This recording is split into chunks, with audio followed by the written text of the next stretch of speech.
Hello दोस्तों, आप सभी का स्वागत है हमारे एक नई वीडियो में। आई होप आप सभी अच्छे होंगे। आज की वीडियो बहुत ज़्यादा हेल्पफुल होने वाला उन बच्चों के लिए जॉब्स के सेक्टर में जो ग्रो करना चाहते हैं, वैसे बच्चे जो इंटरव्यूज से डरते हैं और एग्जाम्स में कहीं ना कहीं पिछड़ जाते हैं। मैं अपना एक पर्सनल एक्सपीरियंस आपके साथ शेयर करने वाला हूँ और मेनली इस वीडियो को टॉपिक ही है how to crack a toughest interview question और टफेस्ट इंटरव्यूज। तो चलिए इस वीडियो में समझते हैं इजी स्टेप्स में। और कुछ पर्सनल चीज़ें मैं आपके साथ शेयर करने वाला हूँ अपने इंटरव्यू से रिलेटेड और अपने दोस्तों के इंटरव्यू रिलेटेड जो कि अच्छी अच्छी कंपनीज में काम कर रहे हैं। तो चलिए इस वीडियो को लंबा ना करते हुए इस वीडियो को स्टार्ट करते हैं। तो सबसे पहले जब आप किसी भी इंटरव्यू में बैठने के लिए जा रहे हो ना, तो कुछ चीज़ों का ध्यान आपको अपने मन में रखना पड़ेगा। जैसे जिस कंपनी के लिए आप इंटरव्यू देने जा रहे हो उस कंपनी से रिलेटेड सबसे पहला मुद्दा यही है कि उस कंपनी से रिलेटेड आपको नॉलेज होना चाहिए। फर्स्ट स्टेप यहाँ पे आता है। दूसरा स्टेप, जो भी आपका ब्रांच है, जो भी आपका डोमेन है, ठीक है, चाहे आप किसी भी सेक्टर में काम करने जा रहे हो या किसी भी सेक्टर में आपने पढ़ाई करी है, उससे रिलेटेड आपको क्वेश्चंस आने चाहिए। बट बात यहाँ तक खत्म नहीं होती है। इंटरव्यू चाहेगा कि आप कहीं ना कहीं किसी न किसी क्वेश्चन में फंस जाओ, जैसा कि हमारे साथ होता है। मैंने ऑलमोस्ट नहीं भी तो पिछले 2 सालों में 20 से ज़्यादा कंपनी में इंटरव्यूज दिए हैं और बहुत सारे जगह पे एक्सेप्ट भी हुआ और बहुत जगह पे रिजेक्ट भी हुआ। तो एक्सेप्ट का भी कुछ रीज़न बता देता हूँ और रिजेक्शन का भी कुछ रीजन बता देता हूँ। इंटरव्यू पहले आपसे आपके सिलेबस के अकॉर्डिंगली क्वेश्चंस करता है, चाहे आपका डोमेन या ब्रांच कोई भी हो, किसी भी सेक्शन में आपने पढ़ाई करी हो। उसके बाद कुछ पर्सनल क्वेश्चंस आपसे वो करेगा और कुछ थ्योरेटिकल क्वेश्चन आपसे करेगा और अपने इंडस्ट्री से रिलेटेड आपसे वो क्वेश्चंस करेगा। और वो कहीं ना कहीं ये कोशिश करेगा कि आप किसी न किसी क्वेश्चन में फंसो। अगर आप नहीं फंसोगे फिर भी वो कोशिश करता रहेगा, क्योंकि इंटरव्यू को एक मौका चाहिए आपको रिजेक्ट करने का और उसको एक मौका चाहिए आपको एक्सेप्ट करने का।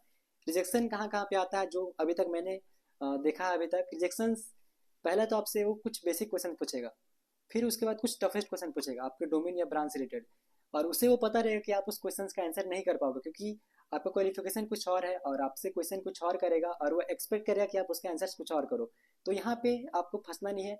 अगर आपको कोई भी क्वेश्चन टफ लगे, बहुत ज़्यादा टफ लगे और आपको पता है कि इसका आंसर मैं गलत देने वाला हूँ या मुझे नहीं पता है, तो उस क्वेश्चन का बेसिक्स में आंसर देने का रिप्लाई करो कि हाँ, मान लीजिए कोई भी क्वेश्चन आपसे पूछा गया, उसके बारे में थोड़ा बहुत अगर आपको नॉलेज है तो वो बताओ, लेकिन चुप मत रहो। और अगर आपको उस क्वेश्चन के बारे में थोड़ा सा भी नॉलेज नहीं है तो सिंपली सॉरी बोल के निकल जाएगा, सर मैंने इस टॉपिक पे नहीं पढ़ा है, ठीक है। ऐसा नहीं कि आपको लंबा चौड़ा स्टोरी वहाँ पे दे देना है। ऐसा मैंने करने का 2-3 बार ट्राई किया था और मुझे बदले में रिजेक्शन ही मिली। तो एक मुद्दा ये है। दूसरा टॉपिक कुछ यहाँ पे ये आते हैं ना, पर्सनल क्वेश्चंस, कि आप एटलीस्ट इस ऑर्गेनाइजेशन को ज्वाइन क्यों करना चाहते हो। बहुत सारे बोल देते हैं कि मुझे ये कंपनी में बहुत ज़्यादा इंटरेस्ट है, ये कंपनी बहुत ज़्यादा सैलरी देती है, बहुत ज़्यादा फैसिलिटीज़ देती है, इसलिए मैं ज्वाइन करना चाहता हूँ। इन सारी गलतियों आपको नहीं पढ़ना है। बस आपको यहाँ पे एक सिंपली आंसर करना है कि सर मैं एक फ्रेशर हूँ और मैं एक ऑर्गेनाइजेशन ऐसी खोज रहा हूँ जहाँ मुझे कुछ सीखने को मिले, ठीक है ना। बस ये एक आंसर होना चाहिए। और मैंने आपके ऑर्गेनाइजेशन के बारे में पढ़ा है, आपकी कंपनी इस सेक्टर में काम करती है, इन इन चीज़ों का प्रोडक्शन करती है, इसलिए मैं इनके बारे में सीखना चाहता हूँ, जानना चाहता हूँ।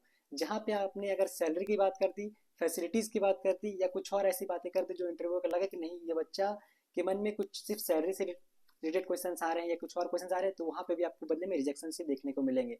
तो ये दो मेन टॉपिक्स मैंने अभी तक फेस किया है रिजेक्शंस को लेकर। इसके साथ साथ कुछ टॉपिक्स और आते हैं और वो उसके बारे में जान लेते हैं। अब रिजेक्शन का एक और मेन रीज़न मेरे लिए और आपके लिए भी बहुत ज़्यादा इंपॉर्टेंट क्वेश्चन होने वाला है ये। और ये क्वेश्चन सिंपली ये है कि आप हमारे ऑर्गेनाइजेशन को ज्वाइन क्यों करना चाहते हैं। भाई इसके चलते मैं टाटा से रिजेक्ट होके आया था भाई। आज तक पछतावा उस चीज़ का, लेकिन कहीं ना कहीं मैं अभी भी बहुत अच्छे जगह पर हूँ और इससे मैं खुश हूँ। रीज़न एक क्वेश्चन ये था कि आप हमारी कंपनी को क्यों ज्वाइन करना चाहते हो, और मैंने इसका आंसर कुछ उटपटांग तरीके से दिया था क्योंकि मुझे नहीं पता था भाई इसका आंसर कैसे करना। मैं एक फ्रेशर था और मुझे बिल्कुल भी आइडिया नहीं था उसका आंसर क्या होना चाहिए। तो मैं एक सजेस्ट करूंगा भाई कि जब भी आपसे ये क्वेश्चन पूछे और ऑलमोस्ट 90+% है आपसे ये क्वेश्चन पूछे जाने के, तो आप इसका सिंपली रिप्लाई ये कर सकते हो कि आपकी कंपनी इस सेक्टर्स में काम करती है और मेरा इंटरेस्ट है इस कंपनी में काम करने का। अगर मुझे मौका मिलेगा तो कंपनी के साथ साथ मैं अपने स्किल्स पे भी काम करूंगा, कंपनी की ग्रोथ के साथ साथ मैं अपनी ग्रोथ पे भी फोकस करने की कोशिश करूंगा। अगर मुझे मौका मिले टीम को लीड करने का और टाइम को मैनेज करने का, किसी भी टारगेट को पूरा करने का, तो मैं इसमें अपना 110% देने की कोशिश करूंगा। ये एक बेस्ट आंसर होना चाहिए इसका, क्योंकि मैंने एक क्वेश्चन इसका एक ऑलरेडी गलत आंसर दिया था और मैं वहाँ से रिजेक्ट होकर आया था और काफ़ी बुरा लगा था मुझे, क्योंकि मेरा इंटरव्यू बहुत ही अच्छा गया था और लास्ट क्वेश्चन यही था। और इंटरव्यू व्यूअर बहुत ही ज़्यादा खुश था मेरे से इस क्वेश्चन को लेकर, पहले क्वेश्चन को। लेकिन जब लास्ट क्वेश्चन मेरे से ये पूछा गया कि आप हमारे ऑर्गेनाइजेशन को क्यों ज्वाइन करना चाहते हो, तो मैंने सच में गलत आंसर दिया था और वहाँ पे मैं रिजेक्ट होकर आया था।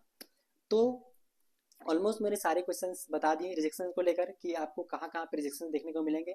मैंने ऑलमोस्ट भाई पिछले 2 सालों में 20 से ज़्यादा इंटरव्यू दिए हैं, उसके बेसिस पे मैं ये वीडियो बना रहा हूँ।